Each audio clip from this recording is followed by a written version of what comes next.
All right, here we go. We're live here with Dr. Jamie Hagenbaugh. Hang on, we're doing this via video, so look at this. Ooh, look at how fancy that is. I can put your name on the screen. I am classy now, thank you. You are classy. No stranger to the show. You've been on this this program before, Dr. Clinical Psychology at Thomas Jefferson University, and you treat over there. And today, something special. Look at the graphics we can do now. Dr. Jamie Hagenbaugh, birthday boy. Yes, it is. As we record, happy Thank you very much. Yeah. Hitting the big 4-0, right? Big 4-0 today, yes. Welcome to the club, brother. Welcome to the club. Thank you. I'm a late bloomer to this club. I think I'm the last of all of us. All right, so you're at home, right? So what? All right, so 3 months ago, what was life like? You went to an office. You saw patients. Yes. I had an office. I had a pretty nice office. Didn't have windows, but I had a nice office. I mean, my job 3 months ago was basically I'm a clinical psychologist for Thomas Jefferson University. So I work with all their students. So that I work with PT students, OT students, pharmacy, nursing, medicine, medical doctors. I also meet with people that are residents, so people that have graduated med school but now are in their residency. And I also teach a couple classes. So, but yeah, for the past 3 months, is it 3 months? Yeah, I mean, I don't know. Today's date feels like March '87. Yeah, I think it started St. Patrick's Day. So it's St. Patrick's Day and Memorial Day pretty much. So now what I do is I just do video visits. Everything that I did in my office, I now just do in the comfort of a tiny room in my house. Yeah, while you're trying to navigate. At any moment, one of your kids might just run in, right? Yeah. There have been a couple times where the kids ran in. There's been some other mishaps. The toilet overflowed, and I had to help the kids. We learned how to turn off a toilet from the valve stem. So very good educational stuff. I love that.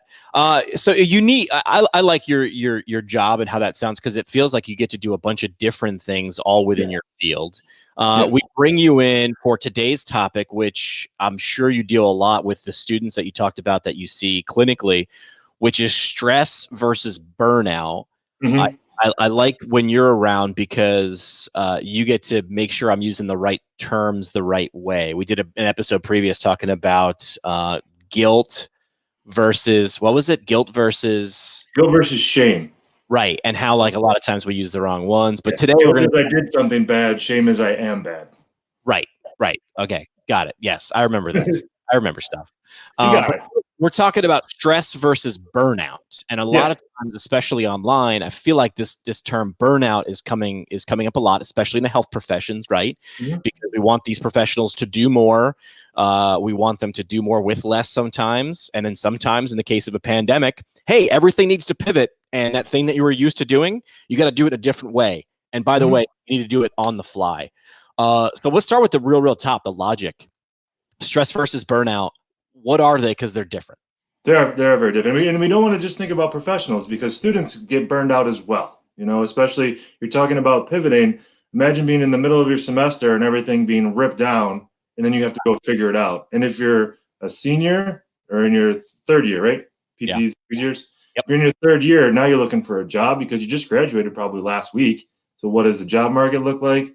So a lot of burnout can come from that. But you're right. There are two different words. So when we think about stress is the idea of the belief that we don't have the coping mechanisms to deal with the situation in front of us. So our situational stressors are overwhelming the coping mechanisms that we have.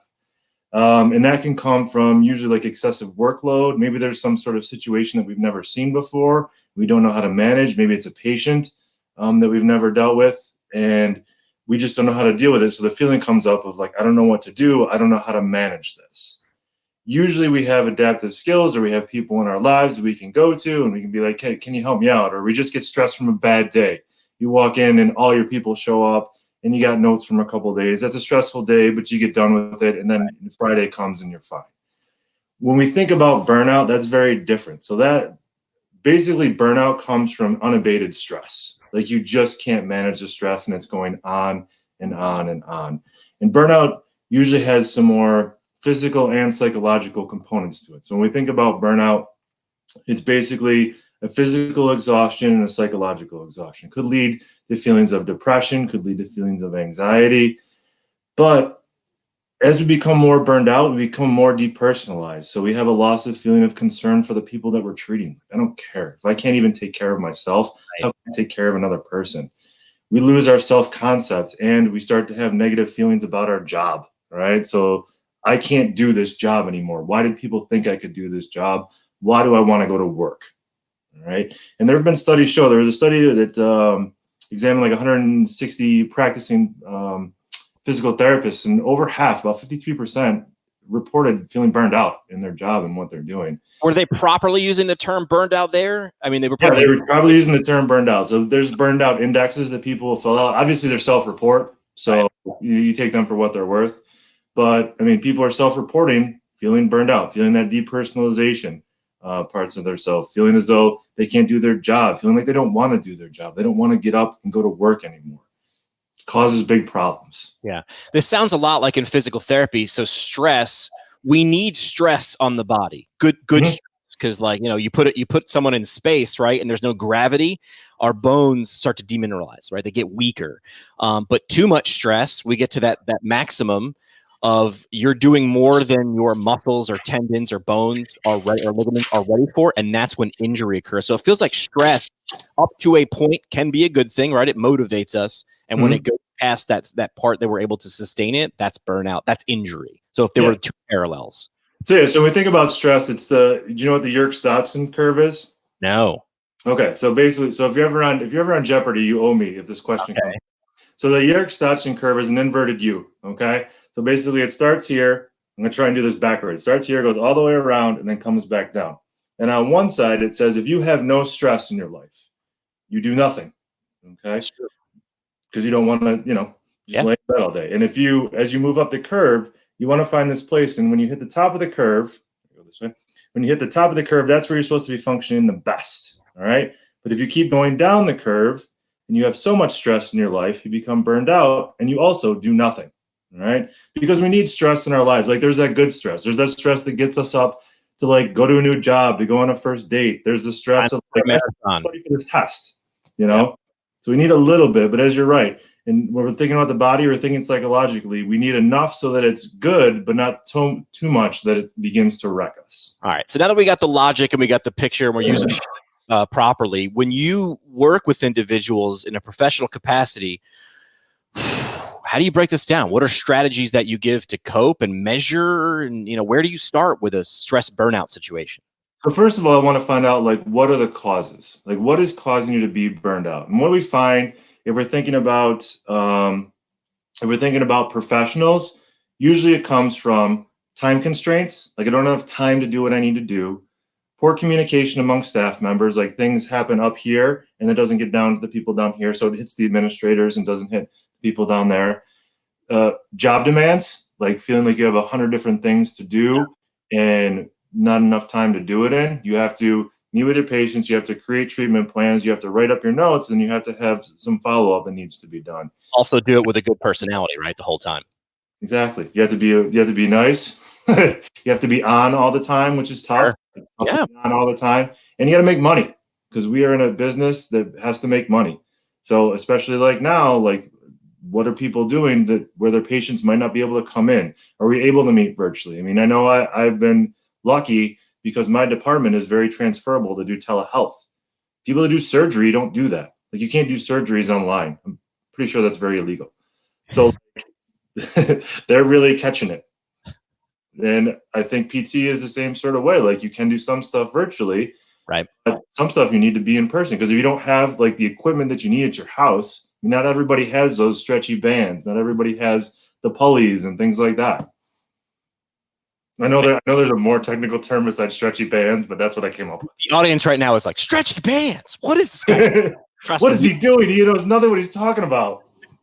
But you're identifying like some of the typical indicators of stress, or I should say the stress. And then we also want to think about like if a person doesn't know their role. So role ambiguity and role conflict. I don't know what I'm supposed to be doing right now. And especially now, like if you're working in a hospital and you are a PT, you might not be doing PT stuff. You might be doing something else just to kind of keep your job. Right. And when we think about role ambiguity, like policies and procedures that we don't know about, especially if we're working in multidisciplinary teams. Once again, if we're thinking about inpatient work in a hospital, And then role conflict, the belief like I should be doing more, but I'm not.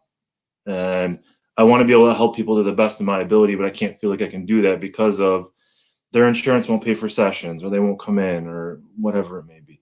So when I'm thinking about professionals, that's the sort of things that I'm looking at for possible causes. And then when I'm thinking about students, I want to look at like, all right, what are your expectations? Like some students come in and they say to themselves, like, I need to get straight A's in PT school, or I'm not going to be a PT.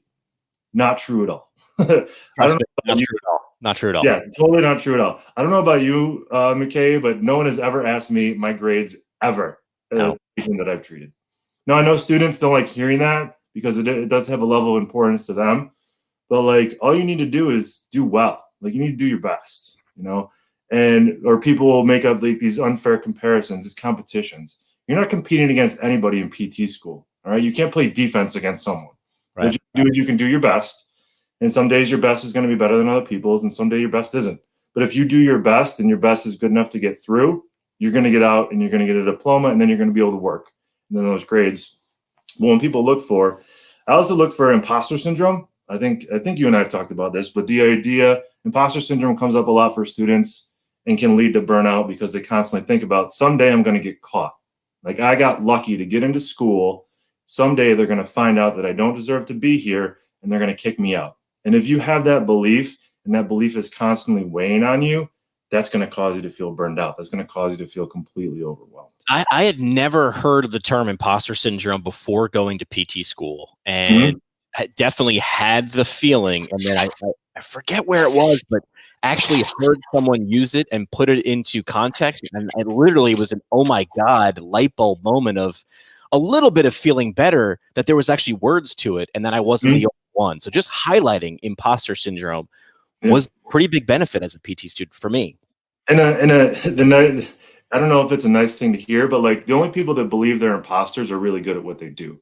Because the reason you think you're an imposter is because you know what you don't know. Right. It's that opposite. People don't know it; they're oblivious to it. But if as an imposter, you see like, oh, look at all this stuff that I don't know. They're going to figure it out. Where if you're oblivious, you're fine. Yeah, it's kind of like the opposite of that Dunning-Kruger effect. Yeah, exactly. Yeah. And then the other thing is just the perfectionistic standards. Like if people, especially students, have perfectionistic standards and they hold themselves to perfectionistic standards all the time, that's going to be super overwhelming because we can't be perfect. And if you punish yourself because you're not perfect, that's even more unfair. So now you're holding an expectation that you can't reach and you're beating up a person who can't reach it. That's not fair. So those are the things that I'm typically looking for when I'm working with people to find out like what's leading to their burnout. So when someone comes in and they're working with you, that's kind of your evaluation. You key on, okay, this is a stress versus burnout situation. Okay, I know what I'm dealing with. Now you're looking for things that are causing those situations. And where do you start in terms of, or what I should say, what's your strategy to help them figure this out? So if we're thinking about students, like one of it is I'm gonna get you to have some good self-esteem. Like I want to build your self-worth because you are not an imposter. I want to look at your expectations. Are they fair or are they unfair? Are you being, if you have a good day, are you giving yourself a pat on the back? Because if you have a bad day, you're definitely going to give yourself a kick in the tush. Yeah. Like being able to be grateful and being able to be self-compassionate. That's a big thing we work on, is being compassionate towards yourself, because people miss that a lot. Like they don't take care of themselves. We are often our biggest critic, but we are never our biggest cheerleader by far. It's so mean of us to do to ourselves. So mean of us. And we give other people passes a lot of times that we never give ourselves. Exactly. Or we look to the people that are doing better than us, but we rarely look behind to see the people that we're doing better than, because that feels bad. Right. We shouldn't see who we're doing better than, which if you're going to look forward, you better look back. Right. Gary Vee talks a lot about the importance, or I should say the opposite of importance, of valuing other people's opinions, which especially with today's social media world, you're constantly looking at what we called it before, the highlight reel of someone else's existence. Look how perfect their life is. And then you're sitting in wherever you are with whatever gifts you might have and saying it's not that. So I'm behind. And I feel like I'm falling further behind.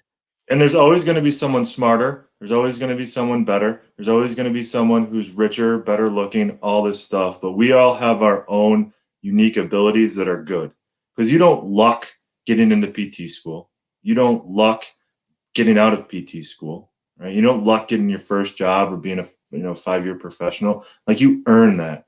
But if you just say to yourself, well, I got lucky, then you never can celebrate your wins. And we really want you to celebrate your wins. So that's some of the stuff that I'll work on with people. Self-compassion, gratitude. We'll talk about self-efficacy, which is the belief that I can manage the things that happen in my life. So we talked when we originally started talking about stress. Stress is the belief that we have a situation that we can't figure out. Most of the time, we can figure it out. We might have to use tools from a different area of our life, but we can figure it out. So, and it might be just asking a friend, asking a teacher, like, how did you do this?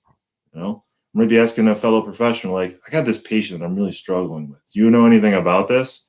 But starting to believe, like, these things that come down the pike, I can deal with, I can manage.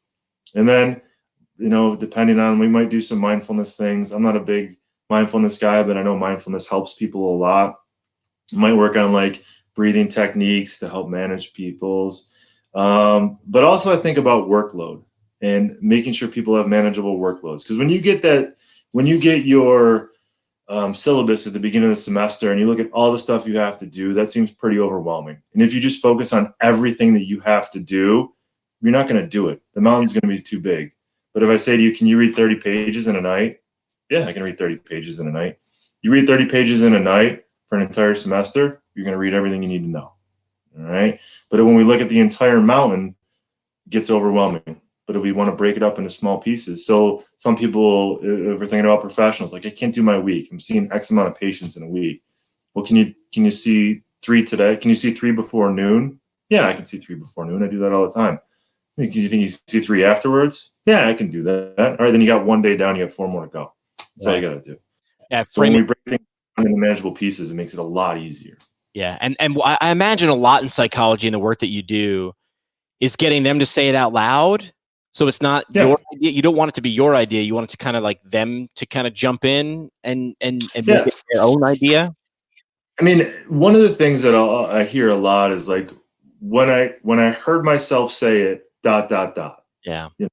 It sounded ridiculous. I realized I was being hard on myself. It's something I would never say to a friend, So once you hear it out loud, it brings it down a little bit. And then part of it is like, having people come to their own conclusions. Because I always tell people, the expert in the room when we're talking about therapy is you. Like, you know yourself better than anyone else in the world, right? Yeah. You know what your thoughts are, you know what your behaviors are, you know what you ate for breakfast today and for the last 10 days. I don't know that. I know therapy real well, and I can help you with that piece of it, but you know yourself the best. So how do we get you to do the things you want to do? So I have a bunch of interventions. I have interventions that I've learned over the course of all my time working. I don't know if they're going to work for you. So when I give an intervention, I say, well, what do you think about that? Do you think that'll work? If it won't work, why won't it work? Or if you do think you might try it, what are the chances you're going to try it? What are the chances you're going to be successful? Because you know what you've done, what you've tried in the past, what's worked and what hasn't worked. I don't know that. So yeah, I think, as you say, part of it is them coming up with the idea, but also them being able to say, like, that idea is going to work and that idea is not going to work. And these are the 5 reasons why. I mean, you're talking about psychology and physical therapy. They're different, but I mean, you could just replace those strategies right there with, listen, if I give you, what's the best exercise to do? Well, the one you're actually going to do. So if I give you a home exercise plan and you literally just look at me and you go, I'm going to be honest with you, I'm probably not going to do any of it. Great. Okay. That's out. That's no longer what I'm going to give to you. And then I would immediately return with, what would be sustainable for you? Could you work out 3 times for 15 minutes in a week? Could you find 3 15-minute periods? All right. Well, yeah, I could. So it really is a very, very similar parallel field in terms of, there's a lot of psychology and physical therapy. And if there isn't in your practice, it should be. Yeah. It's definitely something that has to be integrated, because you're not just working with an injury, you're working with a human who's been injured and the losses that they have, Like, I've had to go through physical therapy a couple times. I'll probably have to do it when all this is all said and done. You got something coming up there. Like, I ripped up my shoulder. So, like, I can't throw a baseball with my kids. Like, that's a loss. Like, I can't do the things that I'm typically a 40-year-old man should be able to do. Like, put the syrup on the top of on the counter without pain, losses. So, like, if we just deal with the injury, we're not dealing with the losses that person has experienced. And if you can get them to see that, or you can give them motivation to like, hey, if you can find these 15 minutes, you can pick up your grandkid in about 6 months. Yeah. You can go back to playing with your friends. You can go back to throwing a baseball or running or whatever it may be. Good advice. Yeah, for me, finding whatever leverage you can to help you. Even for me, somebody who's got a degree in physical therapy, I know the importance of exercise, but I need to do things like that, like frame it like, hey, I want to be able to go mountain biking with my friends this summer and not be the last guy up the hill, or I'm signing up for a triathlon. I don't want to be there on race day. I don't care so much how I finish, because there's lots of people always going to be faster, always going to be better. I want to know during the race, am I miserable because I didn't put the time in? Because that's the ultimate. Exactly. Like, man, you are really winded right now when you shouldn't be. Well, for the last 3 months, I didn't put the time in, so that's why I'm winded. So those things to look forward to in the person's life context, that's so important. Mm-hmm. You're not going to find that on an evaluation sheet, like a standard template, right? You've got to look the person in the eye. You've got to think about that. Yeah, we gotta really work through this to figure out what our goals are and how we're going to get there. Yeah. Episode brought to you by our friends from Aureus Medical Staffing, aureusmedical.com. If you're watching this video on YouTube or Facebook, you can actually see, oh, wait, wrong corner. You can see how to spell it. Because I always do that thing. I spell the website because people are like, Aureus, R-E-U-S. Like, no, aureusmedical.com. Yeah. Some people were actually like, wow, is there still travel PT right now with a lot of restrictions? Yeah, you're an essential provider, healthcare provider. There are areas in the country that desperately need them. So if you're a PT or PTA, and they have other positions as well in terms of nursing, in terms of radiology. So Aureus is a medical group of positions. So if you'd like to do what you do, which is be a great therapist, and you want to travel the country doing that, there are areas that need that. So find out all the different settings, and 50 states plus DC. Right now at aureusmedical.com. I want to thank our friends at Aureus for doing great work in placing therapists. Jamie, what we've got here is the last part of the show is the parting shot. So what's typically like a mantra that you'd leave with someone who's leaving your office that is working with stress and burnout in their life? Is there something that you kind of use, like a phrase that you use to motivate them? I don't know if it's a phrase, but I think it's a line of thought, is like, what's your why? Like, why do you want to do this? Okay. And on those days when you've worked really hard or you've studied really hard, if you can tap into your why, like, this is why I'm doing this, makes your job a lot easier. To find meaning in the things that you do is extremely important. So I always ask people, wherever you're on your journey, like I personally know my why. Like, I know why I do the things that I do, and that's going to carry me through. That's going to make me have a long career. But I would say find yours. Like, what's the reason you want to be a PT, or what's the reason that you are a PT? Because that's going to make those days when things are really hard to be like, all right, well, I know why I'm doing this. There's meaning behind this. Well said. Dr. Jamie Hagenbaugh, Thomas Jefferson University, a clinical psychologist, a frequent guest on the show, and today, birthday boy. So happy birthday again, Jamie, for stopping by. Thank you very much, McKay. Appreciate you shedding some insight on this. I think students, clinicians, anybody really can benefit from this, because we all face stress and don't want to have to deal with burnout. So thanks for shedding some light on this, man. No problem. Have a good one, McKay.